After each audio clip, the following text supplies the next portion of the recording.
สวัสดีครับเดี๋ยววันนี้ครับเรามาคุยกันถึงเรื่อง AI กับฟังก์ชันของกล้องในอนาคตนะครับมันจะไปในทิศทางไหนกันบ้างครับเดี๋ยวเรามาคุยกันในคลิปนี้นะครับสำหรับคลิปนี้นะผมจะพูดถึงเรื่อง AI ที่จะเข้ามาอยู่กับฟังก์ชันของกล้องนะครับจะไม่ได้คุยกันถึงเรื่อง AI ที่เข้ามาในวงการกล้องเรื่อง Generative AI เพราะนั้นผมจะไม่คุยถึงเรื่องนั้นนะครับจะคุยถึงเรื่องฟังก์ชันต่างๆนะครับที่มีโอกาสเข้ามาในตัวกล้องนะครับว่ามันจะเป็นอะไรได้บ้างนะครับกับ AI ที่มันจะฝังมาในตัวกล้องในอนาคตนะครับว่ามันจะมีฟังก์ชันอะไรเพิ่มเติมขึ้นกันบ้างนะครับจากปัจจุบันนี้ที่มันก็จะเริ่มมี AI เนี่ยเข้ามาใส่ในตัวกล้องมากยิ่งขึ้นนะครับเราจะเห็นกันส่วนมากก็คือเรื่องระบบออโต้โฟกัสนะครับที่ทำออกมาได้ดีนะครับเรื่องการแยกแยะวัตถุนะครับแต่มันก็มีบางเรื่องนะครับที่ผมรู้สึกว่ามันมีสิทธิ์เป็นไปได้นะกับกล้องในอนาคตนะครับสำหรับคลิปนี้นะเป็นความคิดเห็นของผมส่วนตัว 100% เลยนะครับจะไม่ได้มีข้อมูลอื่นๆมาอ้างอิงนะครับสำหรับปัจจุบันนี้นะครับ AI เนี่ยมันก็จะเข้ามาในชีวิตเราเนี่ยค่อนข้างที่จะมากขึ้นเรื่อยๆนะครับเราดูตามฟีดข่าวต่างๆเนี่ยเราเจอข่าวที่มันทำด้วย AI หรือวิดีโอทำด้วย AI อะไรเนี่ยมันจะเจอเยอะแยะไปหมดเลยนะครับทีนี้มันก็ไม่ได้มีมาในแค่ลักษณะเรื่องข่าวบางคนเนี่ยเอา AI เนี่ยเข้ามาใช้ในฟังก์ชันอุปกรณ์บางอย่างเพื่อให้มันทำงานได้ดีมากยิ่งขึ้นซึ่งมันก็อาจจะช่วยได้ในบางเรื่องนะครับแล้วทีนี้กับวงการถ่ายภาพนะครับกับฟังก์ชันตัวกล้องเนี่ยมันจะมาช่วยอะไรได้บ้างนะครับกับตัวกล้องนะครับในปัจจุบันนี้เราก็เห็นเรื่องระบบออโต้โฟกัสหลักๆเลยก็คือเริ่มมาจากของ Sony ก่อนเลยนะที่จะมี AI มาแยกแยะว่าคนมีลักษณะเป็นอะไรจะเห็นแบบคนตัวเป็นก้างอะไรมาอย่างนั้นเลยนะระบบออโต้โฟกัสเนี่ยมันก็จะโดนพัฒนาขึ้นไปค่อนข้างเยอะๆนะครับของทาง Canon เนี่ยที่เราเห็นเลยก็คือเรื่อ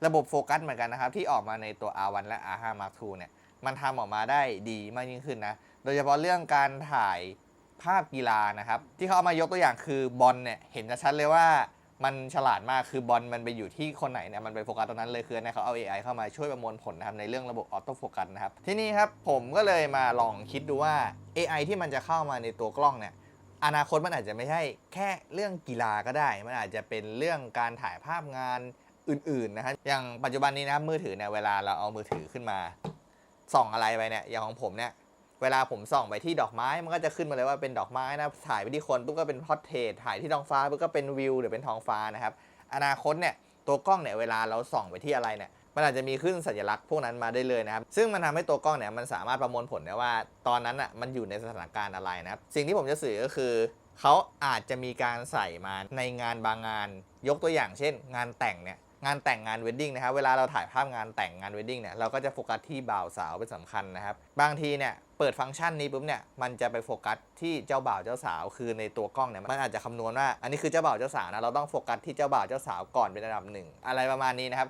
บอันนี้คือสิ่งที่ผมคิดไว้นะครับในเรื่องระบบออโต้โฟกัสที่มันจะมี AI เข้ามาช่วยประมวลผลนะครับอันนี้บอกก่อนว่ามันอาจจะไม่ใช่งานเวดดิ้งงานแต่งอาจจะเป็นงานอื่นๆที่เขาจะแทรกเข้ามาในอนาคตนะครับและอีกเรื่องนึงครับเรื่องระบบออโต้โฟกัสกับ AI นะครับผมมองในลักษณะของการใช้งานของคนคนนั้นนะครับอย่างเช่นบางคนเนี่ยเอาไปถ่ายภาพงานพิธีซะส่วนมากอาจจะแบบว่าถ่ายตอนคนกำลังไหว้ถ่ายตอนคนกำลังจุดธูปตอนมอบของให้พระอะไรพวกนี้นะครั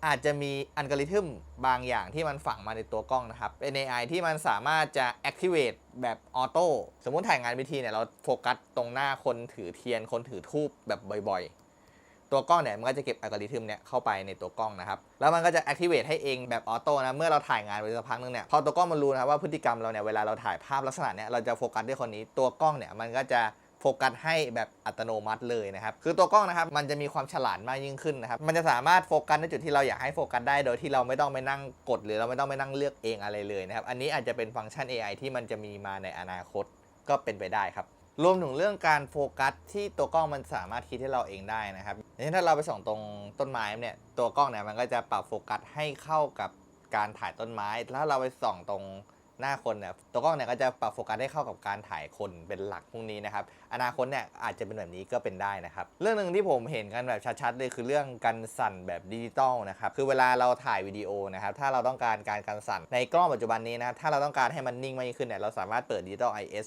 ช่วยได้นะครับคือการสั่นแบบดิจิตอลนะครับซึ่งผมรู้สึกว่ากล้องรุ่นที่มันใหม่ขึ้นเรื่อยๆนะมันจะพัฒนาเรื่องการสั่นดิจิตอลเนี่ยเพิ่มขึ้นไปเรื่อยๆนะครับอย่างล่าสุดเนี่ยผมไปดูกล้อง Sony A7 Mark V นะครับกับ Canon R6 Mark III นะของช่อง Zoom Camera นะครับที่เขาเอามาเทสกันสั่นกันนะครับคือต้องยอมรับตามตรงนะครับว่ากันสั่นของทาง Canon ที่เป็นแมคคานิกโดยตรงที่เป็นกันสั่นที่ติดกับบอดี้นะครับมันดีกว่า Sony พอสมควรเลยนะครับแต่พอ Sony เนี่ยไปเปิดกันสั่นดิจิตอลแบบขั้นสูงสุดของเขานะครับ แล้วพอมันไปเทียบภาพกันเนี่ยคือภาพมันค่อนข้างที่จะสูสี Canon R6 Mark III มากๆนะครับคือผมรู้สึกว่าตรงนี้เนี่ยมันก็เป็นจุดหนึ่งนะครับที่อนาคตใน AI มันอาจจะเข้ามาช่วยในเรื่องการสั่นในตัวกล้องแบบอิเล็กทรอนิกส์เนี่ยที่มันจะดีมากยิ่งขึ้นนะครับบางคนถามเฮ้ยแล้วมันจะเป็น AI ได้ยังไงนะครับอนาคตนะครับ AI อาจจะเข้ามาช่วยในการสั่นดิจิตอลเนี่ยให้มันดีมากยิ่งขึ้นโดยเราถ่ายแบบแฮนด์เฮลแล้วเราเอาไฟล์ไปทำได้เลยหรืออีกลักษณะหนึ่งก็คือถ่ายมาแล้วมี AI ฝังอยู่ในไฟล์นะครับแล้วไปทำต่อในโปรแกรมนะครับซึ่งตรงนี้เนี่ย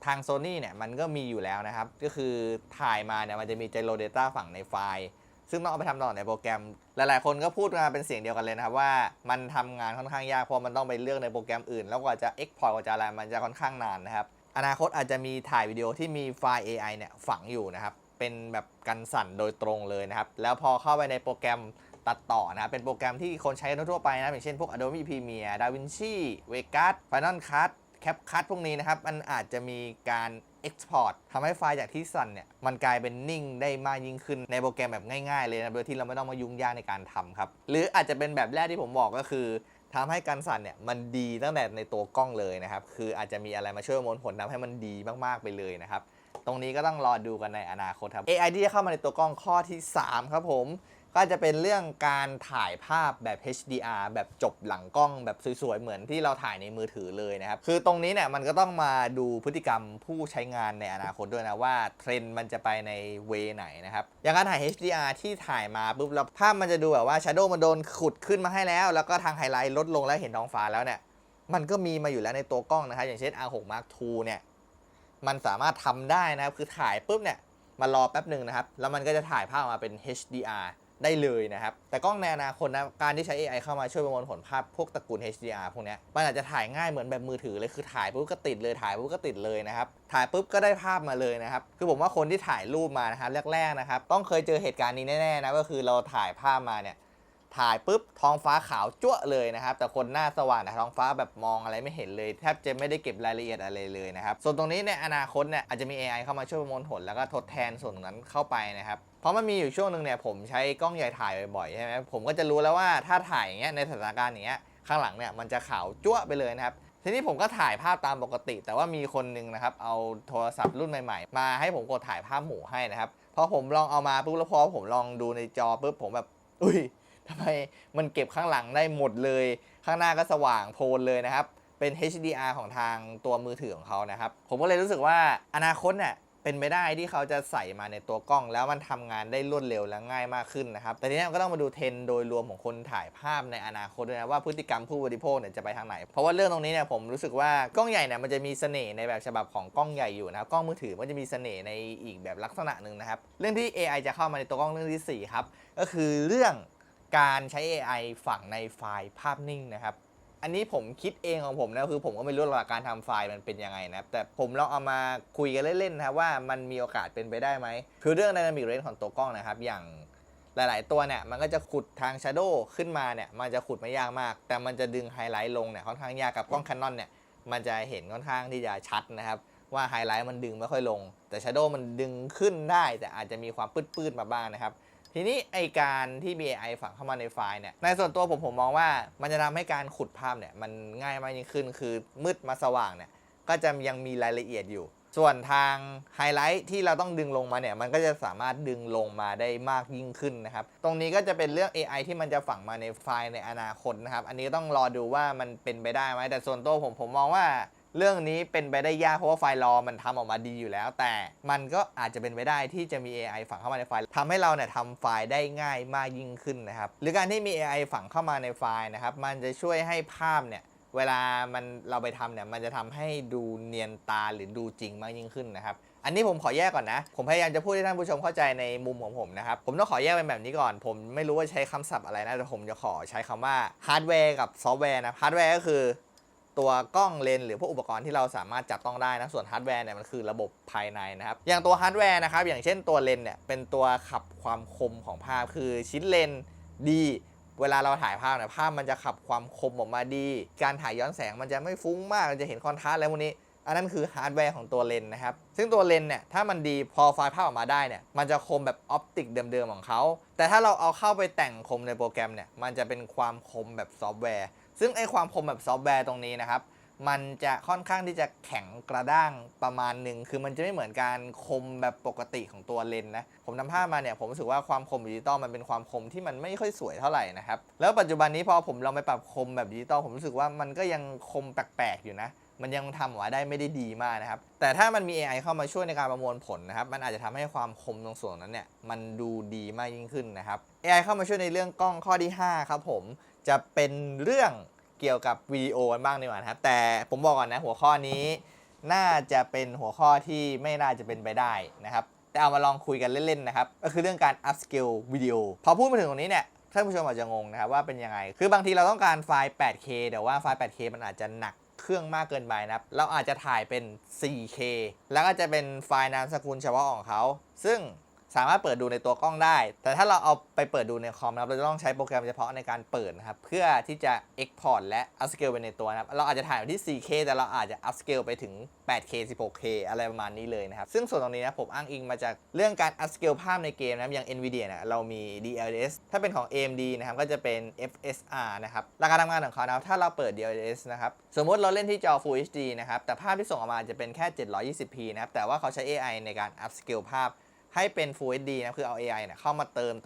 ให้เป็น Full HD เพื่อให้เฟรมเรทเนี่ยมันเยอะขึ้นนะครับแต่กับตัวกล้องนะครับอาจจะไม่ต้องการเรื่องเฟรมเรทขนาดนั้นแต่อาจจะต้องการเรื่อง upscale ให้ภาพให้มันมีความใหญ่มากยิ่งขึ้นในไฟล์ที่มันไม่ได้ใหญ่มากนะครับแต่ส่วนตรงนี้เนี่ยถ้ามันจะเป็นไปได้ก็คือมันจะต้องใช้ฮาร์ดแวร์ในการประกอบเข้าไปช่วยด้วยนะก็คือใช้การ์ดจอเข้าไปประมวลผลในการ upscale ภาพนะครับคือต้อง export ก่อนคือเวลาเราเอาไปรันตัดต่อในโปรแกรมเนี่ยภาพมันก็จะเป็นแบบ 4K หรือ Full HDแต่ว่าเวลาเรา Export เนี่ยเราอาจจะ Export ไปได้ถึง 8K เลยแต่ว่าภาพอาจจะมีความวุ้นอยู่บ้างเล็กๆน้อยๆนะครับ